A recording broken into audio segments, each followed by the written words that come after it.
Bonsoir. Merci de nous rejoindre. Vous étiez l'invité hier du Zonta Club à Monaco pour une conférence débat. Vous avez beaucoup échangé sur la cause des femmes afghanes.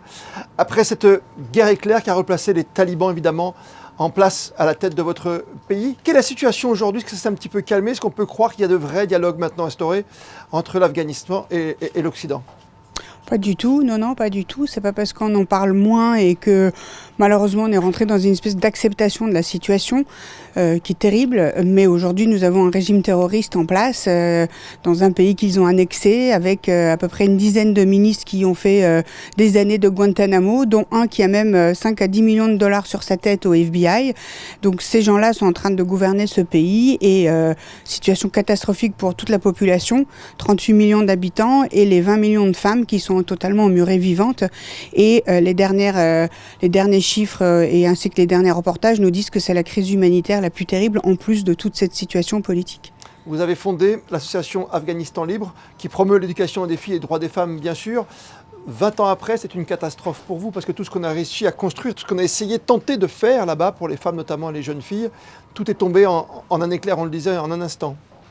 Exactement, c'est terrible parce que il y a 25 ans, j'ai créé Afghanistan Libre, comme son nom l'indique, parce qu'à l'époque, c'était ces mêmes talibans, version 96-2001, et c'était pour un Afghanistan libéré. Quand on a réussi à libérer ce pays et qu'on a pu pendant 20 ans former plus de 300 000 filles, jusqu'à le 11 août cette année 2021, j'étais encore par Skype avec des jeunes femmes qui faisaient du digital coding avec des panneaux solaires dans des villages où il n'y avait même pas d'électricité. Et le 15 août, il y a eu les événements que vous avez pu voir. Ce régime a pris Kaboul et tout le pays, et donc plus du tout plus d'existence pour toutes ces femmes. Donc Afghanistan Libre aujourd'hui, c'est plus aujourd'hui pour dénoncer ce qui se passe, continuer si on peut à payer tant qu'on peut tous ces professeurs, toutes ces personnes qui ont travaillé pendant 20 ans pour l'éducation et l'indépendance économique des femmes, et que le sujet lui-même est totalement à l'encontre de ce régime terroriste des talibans. Donc ma priorité, c'est la sécurité des membres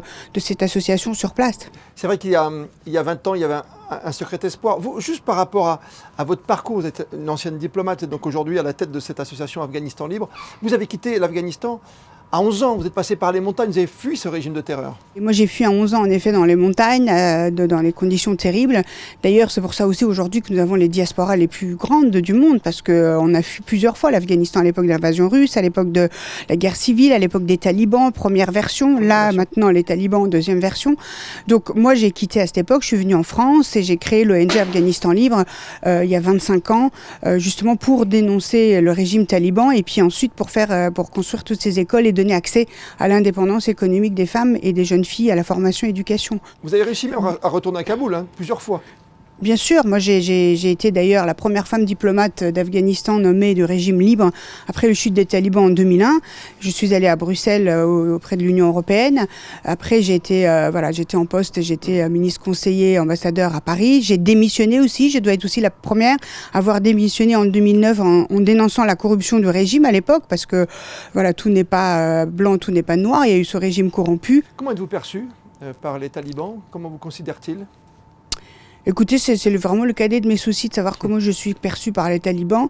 Je veux surtout pas laisser la place ni à la peur ni à tout ce qu'ils pensent de moi. Des discussions pour apporter de l'aide ne veut pas dire négocier et mettre ces barbares à la table de négociation.